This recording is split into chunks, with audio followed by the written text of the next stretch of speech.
Hey guys, आज के हम इस वीडियो में मेथड रेफरेंस के बारे में सीखेंगे। ठीक है, so without wasting any time let's get started. What is method reference? It is a short form to write lambda expression. जैसे हम लोग लैम्डा एक्सप्रेशन लिखते हैं, अब उसको भी हमें शॉर्ट फॉर्म लिखने का एक नया तरीका आ गया। क्या? Method reference. मतलब मेथड रेफरेंस के जरिए हम लैम्डा एक्सप्रेशन को और शॉर्ट फॉर्म में लिख सकते हैं। जैसे पहले क्या था, एक ट्रेडिशनल अप्रोच। ठीक है, तो ट्रेडिशनल अप्रोच में लाइन्स ऑफ कोड जो है वो ज़्यादा होता था। उसके बाद फिर आया क्या? Lambda expression. अब लैम्डा एक्सप्रेशन को भी शॉर्ट फॉर्म करने के लिए एक मेथड रेफरेंस आया है। ठीक है, तो हम मेथड रेफरेंस के थ्रू लैम्डा एक्सप्रेशन को शॉर्ट फॉर्म में लिख सकते हैं। It is introduced in Java version 8। ठीक है, मतलब अगर आप मेथड रेफरेंस को जावा वर्जन 8 से पहले यूज करना चाहते हैं तो आप नहीं यूज कर सकते, क्योंकि ये इंट्रोड्यूस किया गया था जावा वर्जन 8 में। If you have a method in which some logics are written, you can refer those method in our program for reuse the logic। जैसे कहीं अब मेथड है, जैसे कहीं पे एक मेथड लिखा हुआ है, आप उस मेथड को यूज करना चाहते हैं, तो उस केस में आप उस मेथड को आप अपने प्रोग्राम में रेफर कर सकते हैं। ठीक है, क्योंकि अब चाहते हैं कि अब ऐसा सिनेरियो आया कि मतलब जो भी मेथड्स में कोड लिखा हुआ वो फिर से लिखने की ज़रूरत पड़ गई, तो ये क्या होगा, अगर आप उस कोड को लिखोगे तो ये कोड डुप्लीकेशन हो जाएगा, जिससे टाइम कॉम्प्लेक्सिटी और ये जो भी है मतलब प्रोग्राम का जो इफ़िशियंसी जो है वो घट जाएगा। ठीक है, तो मेथड रेफरेंस को यूज करके आप उस मेथड को लॉजिक को रीयूज कर सकते हैं। ठीक है, आ गया बात समझ में? चलिए आगे बढ़ते हैं। It is very compact and easy to read and use. ठीक है? इसका मतलब ये है कि जैसे ये बहुत ही कॉम्पैक्ट है, मतलब बहुत ही बहुत ही कम लाइन्स हमें लिखना पड़ता है, बहुत ही शॉर्ट फॉर्म में लिखना पड़ता है। ठीक है? और हम आसानी से उसे रीड भी कर सकते हैं और यूज़ भी कर सकते हैं। जैसे लैम्डा एक्सप्रेशन में भी हमें एक एक ही लाइन में जैसे मल्टीपल वर्ड्स लिखने पड़ते थे या मल्टीपल लाइन्स लिखना पड़ता था, लेकिन मेथड रेफरेंस के केस में उतना नहीं लिखना पड़ता है जितना लैम्डा एक्सप्रेशन के केस में लिखना पड़ता है। Method references used with functional interface. मतलब आप बिना फंक्शनल इंटरफेस को यूज किए मेथड रेफरेंस को आप नहीं लिख सकते हैं। जैसे लैम्डा एक्सप्रेशन में हमने पहले ही बता दिया था कि लैम्डा एक्सप्रेशन को यूज करने के लिए आपको फंक्शनल इंटरफेस की ज़रूरत पड़ती है, वैसे ही मेथड रेफरेंस को भी यूज करने के लिए फंक्शनल इंटरफेस की ज़रूरत पड़ती है। ठीक है, there are three types of method references. कौन कौन से? Static method reference, instance method reference. ठीक है, यहाँ पे मेथड रेफरेंस जो है वो तीन टाइप का है। एक स्टैटिक है, एक इंस्टेंस और एक कंस्ट्रक्टर है।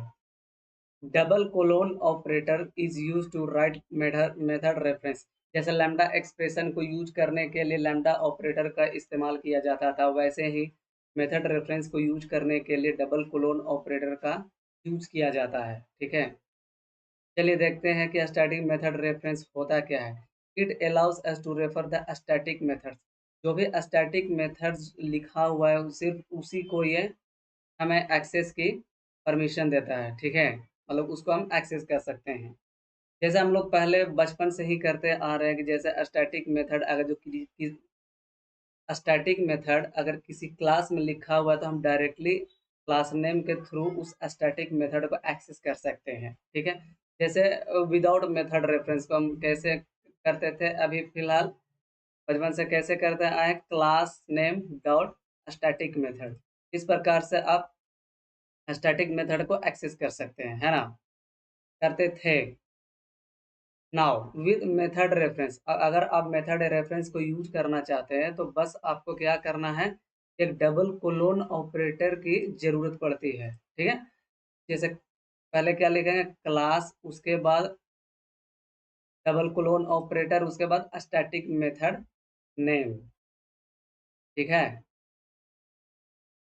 चलिए आगे बढ़ते हैं। चलिए एक सिंपल सा प्रोग्राम लिखते हैं। एक सिंपल सा प्रोग्राम से हम मेथड रेफरेंस को समझने की कोशिश करते हैं।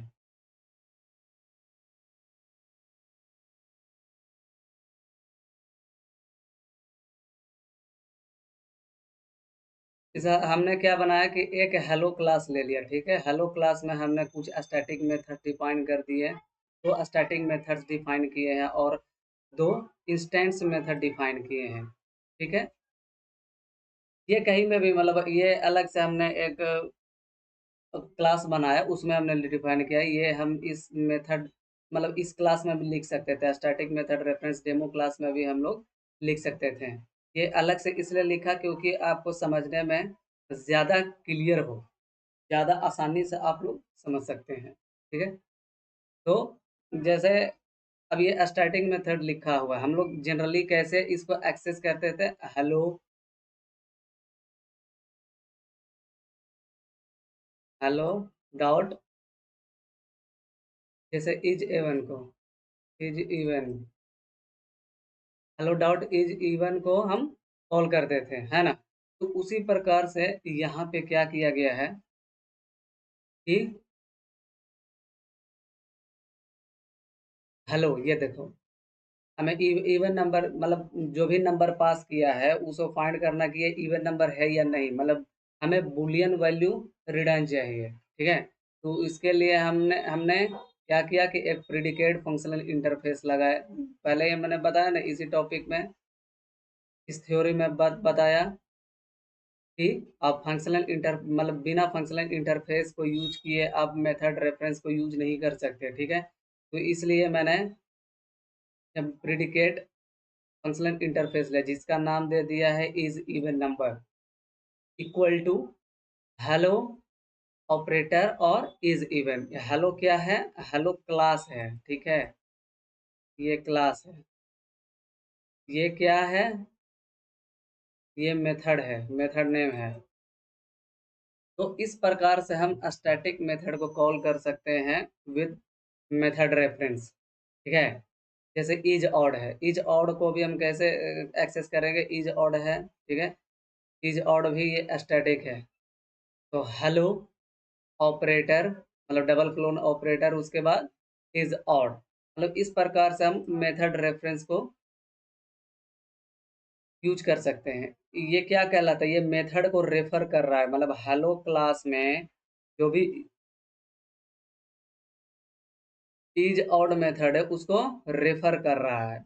एक और मैंने प्रिडिकेट फंक्शनल इंटरफेस ले लिया और इसका नाम दे दिया क्या, इज ऑड नंबर। ये हमें फाइंड करके बताएगा कि जो भी पैरामीटर पास किया गया है वो ऑड नंबर है या नहीं। तो चलिए एग्जांपल के तौर पर एक देखते हैं, इस system dot dot println is even number, ये क्या है, प्रिडिकेट फंक्शनल इंटरफेस का एक इंस्टेंस है। उसके बाद डॉट, उसके बाद टेस्ट, मतलब टेस्ट किस में अवेलेबल है, ये प्रिडिकेट में अवेलेबल है, तो हमें टेस्ट फंक्शन को कॉल करना पड़ता है, ठीक है। तभी हमने पैरामीटर पास कितना किया, 10। तो 10 पास किया तो ये हमें क्या करेगा कि हेलो, ये क्या करेगा कि ये 10 यहाँ पे आएगा, ये देखो स्टैटिक है ना। तो ये 10 यहाँ पे आ जाएगा और यहाँ पे चेक करेगा, ये 10 कहाँ पे जाएगा, ये 10 यहाँ पे आ गया, ठीक है। अब ये फाइंड करके हमें दे देगा कि ये इवन है या नहीं, ठीक है। तो ये चेक करेगा 10, 10 या it is divisible by 2 and remainder is 0। तो ये है, तो इसलिए हमारा आउटपुट क्या मिलेगा, ट्रू। नाउ अब हम 4 को हम चेक कर रहे हैं कि ये ऑड नंबर है या नहीं। 4 4 कहाँ पे जाएगा, ये देखो ये 4 यहाँ पे आएगा। ये 4 अब चेक कर रहा है कि 4% टू नॉट इक्वल टू 0, मतलब 4 का जो भी रिमाइंडर है वो अगर 0 नहीं है तो वो ऑड नंबर है, ठीक है। तो यहाँ पे क्या है कि रिमाइंडर 0 है ना, ये 2, ये 4 क्या है, 4 2 is divisible bye 4 is divisible by 2, है ना। इसलिए हमें क्या प्रिंट करके दे दिया, फॉल्स।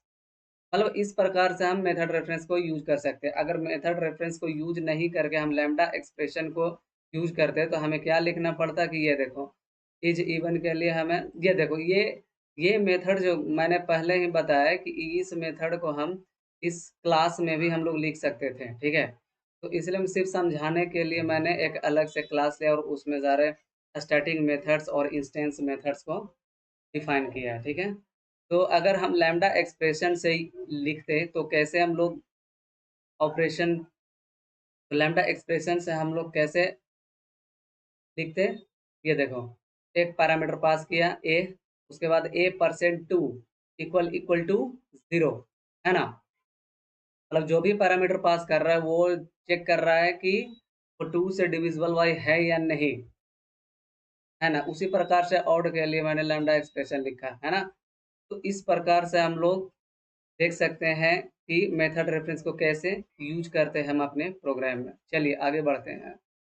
अब एक इंस्टेंस मेथड, जैसे हम लोग पहले भी इंस्टेंस मेथड को कैसे एक्सेस करते थे, जैसे इंस्टेंस मेथड अगर किसी क्लास में लिखा हुआ है, डिफाइन किया हुआ है, तो हम उस इंस्टेंस मेथड को ऑब्जेक्ट, मतलब उस क्लास का ऑब्जेक्ट क्रिएट करके उस इंस्टेंस मेथड को हम एक्सेस कर सकते थे, एक्सेस करते थे, है ना।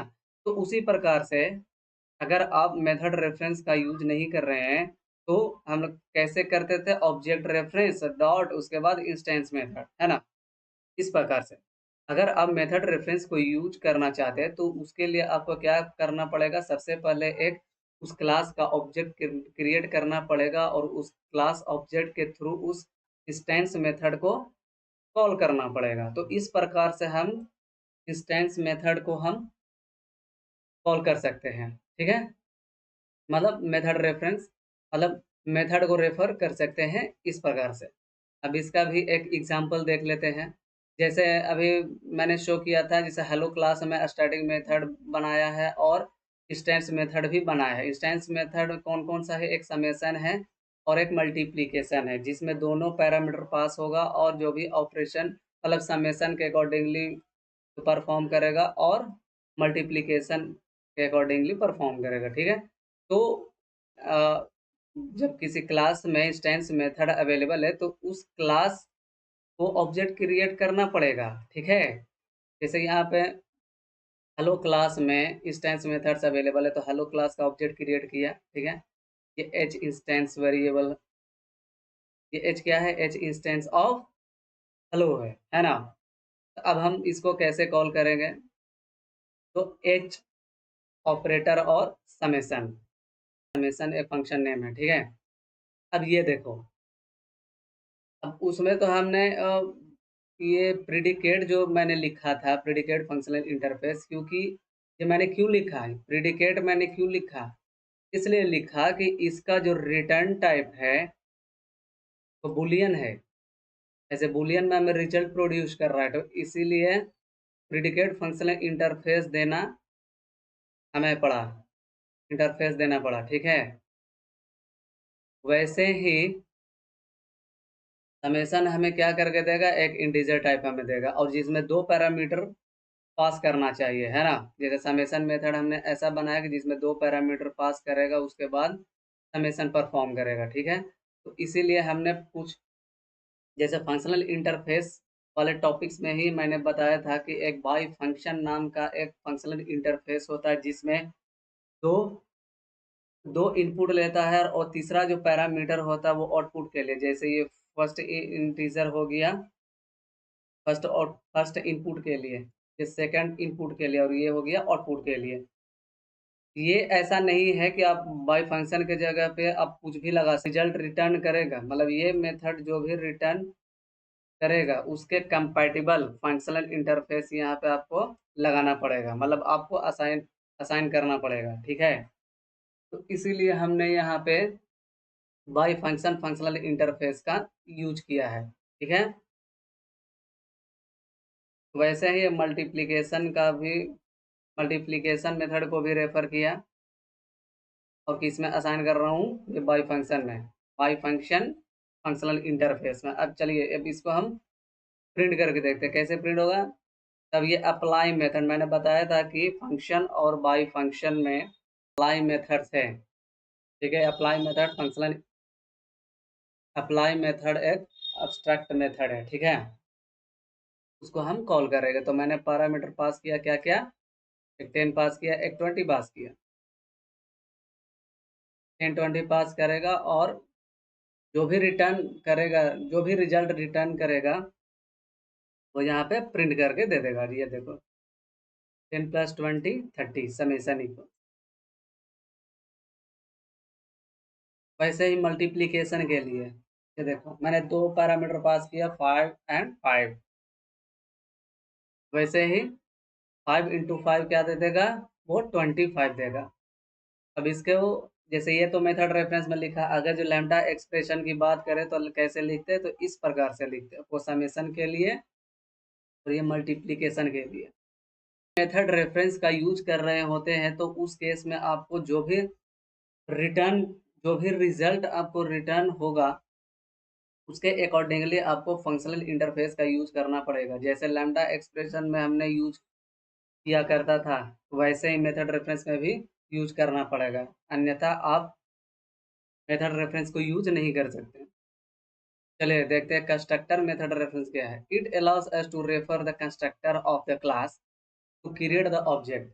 ये क्या करता है, ये कंस्ट्रक्टर को रेफर करता है, इसलिए ये ऑब्जेक्ट क्रिएट करता है। ठीक है, कंस्ट्रक्टर हम लोग कैसे क्रिएट कर देते हैं, जैसे क्लास नेम, उसके बाद एक इंस्टेंस लेते थे, उसके बाद इक्वल्स न्यू ऑपरेटर लगा देते और एक क्लास के बाद दो पैरेंथेसिस हुआ करता है ना। इस प्रकार से हम लोग कंस्ट्रक्टर का यूज करते हैं, है ना। अगर अब मेथड रेफरेंस को यूज करना चाहते हैं तो आप कैसे करोगे,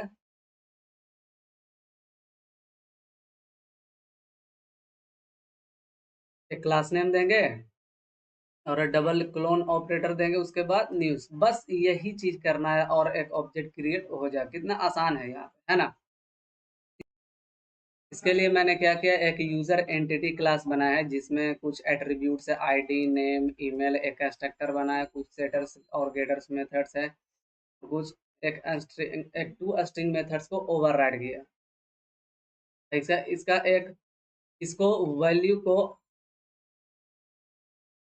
मतलब कंस्ट्रक्टर मेथड रेफरेंस को यूज करने के लिए हम क्या किए हैं कि एक कस्टमाइज फंक्शनल इंटरफेस बनाया है जिसका नाम क्या है, यूजर इंटरफेस, जिसमें हमने एक अब्स्ट्रैक्ट मेथड बनाया है जिसका रिटर्न टाइप क्या है, यूजर है, और टेस्ट नाम है मेथड का, जिसमें कुछ पैरामीटर है जैसे आईडी, नेम, ईमेल।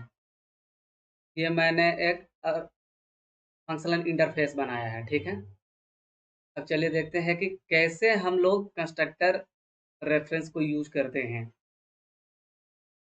तो जैसे फंक्शनल इंटरफेस को कैसे हम लोग लैम्डा एक्सप्रेशन और मेथड रेफरेंस को लिखते थे, वैसे ही यूजर इंटरफेस, ये क्या है, फंक्शनल इंटरफेस है, ये इसका नाम है, इंस्टेंस है। क्या पैरामीटर पास करना है, तीन पैरामीटर, तो हमने ए बी सी तीन पैरामीटर पास कर दिया। ठीक है, तो लैम्डा एक्सप्रेशन, इसमें हमें क्या करना पड़ेगा, एक लैम्डा एक्सप्रेशन को लिखना पड़ रहा है ना।